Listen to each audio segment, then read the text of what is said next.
തീർച്ചയായും അത് തന്നെയാണ് നമ്മുടെ കൺസേൺ. നമ്മളിപ്പോൾ ജില്ലാ കളക്ടറുമായിട്ട് സംസാരിച്ചപ്പോൾ പറഞ്ഞത് ഇപ്പോൾ ഫിഷറീസ് മിനിസ്റ്റർ വരുന്നുണ്ട്, അവരുമായിട്ടുള്ളൊരു മീറ്റിംഗ് ഉണ്ട് എന്നാണ്. ജില്ലാ കളക്ടർ നമ്മളോട് കൂടി അവിടേക്ക് പോകാൻ വേണ്ടി പറഞ്ഞിട്ടുണ്ട്. തീർച്ചയായും കാർവാറിൽ നടക്കുന്ന യോഗത്തിലെ നമ്മളോട് കൂടി ജില്ലാ കളക്ടർ പറഞ്ഞിട്ടുണ്ട്. ഇനി എന്താണ് അവസാന തീരുമാനം എന്ന് നമുക്കറിയില്ല. കാരണം ഇന്നിപ്പോൾ നടന്നത് മുഴുവൻ നമ്മളെല്ലാ കോർഡിനേഷൻ്റെ ഭാഗമായിട്ടും കേരളത്തിലെ MLA മാരുണ്ടായിരുന്നു, മന്ത്രിമാരുണ്ടായിരുന്നു. പക്ഷേ അവസാന ഘട്ടം ഇത്ര ഒരു തീരുമാനത്തിലേക്ക് പോകുമ്പോൾ നമ്മൾ ഈ സൈറ്റിൽ ഉണ്ടായിട്ട് പോലും നമ്മളെ കൃത്യമായിട്ട് അറിയിക്കാതെ ഒരു സമീപനമാണ് അവരുടെ ഭാഗത്തുനിന്നുണ്ടായത്. തീർച്ചയായും അതൊരു ഗൗരവമായ ഒരു കാര്യമായിട്ട് തന്നെയാണ് കാണുന്നത്. ഇപ്പോൾ മന്ത്രിയുടെ മീറ്റിങ്ങിലേക്ക് ജില്ലാ കളക്ടർ പറഞ്ഞു നിങ്ങൾക്ക് കൂടി വരാം, പക്ഷേ എന്താണ് അവിടെ എടുക്കുന്ന തീരുമാനം എന്നറിയില്ല. പക്ഷേ ഞങ്ങൾ ശക്തമായി ആവശ്യപ്പെടുന്നത് തീരുമാനമെടുക്കേണ്ടത് കർണാടക സർക്കാരാണ്. പക്ഷേ അന്വേഷണം അത് വളരെ സജീവമായി തന്നെ തുടർന്നു പോകണമെന്ന് തന്നെയാണ്. നേരത്തെ തന്നെ നമ്മൾ ഓരോന്ന് ആവശ്യപ്പെട്ടതാണ്. അന്വേഷണം ഊർജിതപ്പെടുത്തി കൊണ്ടുപോകണം. ഇപ്പോൾ പറയുന്ന താൽക്കാലികമായി 4 ദിവസത്തേക്ക് 5 ദിവസത്തേക്ക്, ഞാൻ പറയുന്നത് 13ാം ദിവസമാണിന്ന്. 13ാം ദിവസത്തേക്ക് ഈ സംവിധാനം എത്തിക്കാൻ പറ്റാതെ ഇനി 4 ദിവസം വേണം. അതുകൊണ്ട് ഞങ്ങൾ 4 ദിവസത്തേക്ക് നിർത്തിവെക്കുന്നു എന്ന് പറയുന്നത് അത് എത്ര ഗൗരവക്കുറവായ ഒരു കാര്യമായിട്ടാണ് നാം കാണേണ്ടത്. ഇത്രമാത്രം ഗൗരവമില്ലാത്ത വിധത്തിൽ ഇതിനെ കൈകാര്യം ചെയ്യുന്നു എന്നതിലേക്ക് കാര്യങ്ങൾ എത്തുകയാണ്. പലപ്പോഴായി മാധ്യമങ്ങൾ തന്നെ റിപ്പോർട്ട് ചെയ്ത ഒരു സംവിധാനവും ഇവിടെ ഒരുക്കുന്നതിന് വേണ്ടിയിട്ട് ഇവിടെ തയ്യാറായിട്ടില്ല. അങ്ങനെയുള്ളൊരു ഘട്ടത്തിൽ ഇത് വരും. ആ പ്രതീക്ഷയിലാണ് നമ്മൾ, ആ ഒരു കോർഡിനേഷൻ്റെ പ്രതീക്ഷയിലാണ്.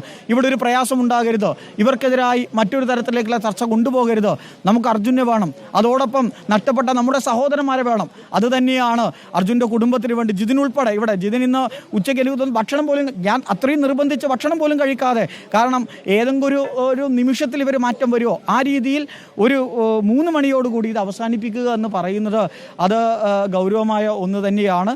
ഇത് ഇത്തരത്തിൽ സംവദിക്കാതെ പോകാൻ പറ്റില്ല. ഇത് ഏറെ പ്രയാസകരമായ, വേദനാകരമായ ഒരു സമീപനമാണ് ഇവിടുത്തെ അധികാരികളുടെ ഭാഗത്തുണ്ടായത്. ഇത് തിരുത്തുക എന്ന് തന്നെയാണ് നമ്മൾ ആവശ്യപ്പെടുന്നത്. ഊർജിതമായ ഒരു അന്വേഷണം. ഇപ്പോൾ നമുക്ക് മിനിസ്റ്ററെ കാണാൻ പറ്റുമെങ്കിൽ നമ്മൾ പോവുകയാണ്, കാണുമെങ്കിൽ ഈ കാര്യങ്ങൾ തന്നെയാണ് നമ്മൾ അറിയിക്കാൻ വേണ്ടി പോകുന്നത്. 4 ദിവസത്തേക്ക് നിർത്തിവെച്ച് 13 ദിവസത്തിനുള്ളിൽ കൊണ്ടുവരാൻ പറ്റാത്ത ഒരു മിഷനറിയെ 4 ദിവസം നിർത്തിവെച്ച് എങ്ങനെ കൊണ്ടുവരാൻ പോകുന്നു എന്നതിനെ സംബന്ധിച്ചിടത്താണ് നമ്മളെ ആശങ്കപ്പെടുത്തുന്നത്.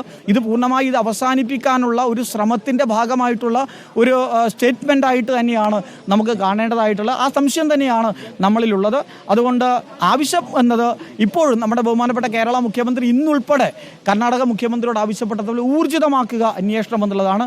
അല്ലാത്ത പക്ഷം ഇത് സത്യസന്ധമായി പറഞ്ഞാൽ നമ്മളെ ഉൾപ്പെടെ ഒരു പറ്റിക്കുന്ന ഒരു സമീപനത്തിലേക്കാണോ പോകുന്നത് എന്നുള്ള ഒരു സംശയവും നമ്മളെ സംബന്ധിച്ചിടത്തോളം തോന്നുന്നുണ്ട്. എനിക്ക് മാത്രമല്ല, ഇവിടെ ഉള്ള മാധ്യമപ്രവർത്തകർ 13 ദിവസത്തിലധികം ഇവിടെ മാധ്യമപ്രവർത്തകർ നിൽക്കുകയാണ്. പക്ഷേ പൊടുന്നനെ ബാക്കി എല്ലാത്തിലും ആലോചന നടക്കുന്നു. പൊടുന്നനെ പെട്ടെന്ന് ഇവിടുത്തെ സ്ഥലം MLAയും അദ്ദേഹത്തിൻ്റെ സേവനത്തെയൊന്നും ഞാൻ കുറച്ച് കാണിക്കുന്നില്ല, ജില്ലാ കളക്ടറുടെ സേവനത്തെ കുറച്ച് കാണിക്കുന്നില്ല. പക്ഷേ ഇത്തരമൊരു തീരുമാനം ഇത് താൽക്കാലികമായി നിർത്തി 4 ദിവസത്തിന് ശേഷം എന്നൊക്കെ പറഞ്ഞു പോകുമ്പോൾ അത് എവിടെയോ പരിശോധനയ്ക്ക് വിധേയമാക്കേണ്ട ഒരു വിഷയമുണ്ട്. വൈകാരികമായിട്ട് പ്രതികരിച്ച് പോവുകയാണ്, വൈകാരികമായൊരു പ്രതികരണത്തിൻ്റെ തലമുണ്ട്.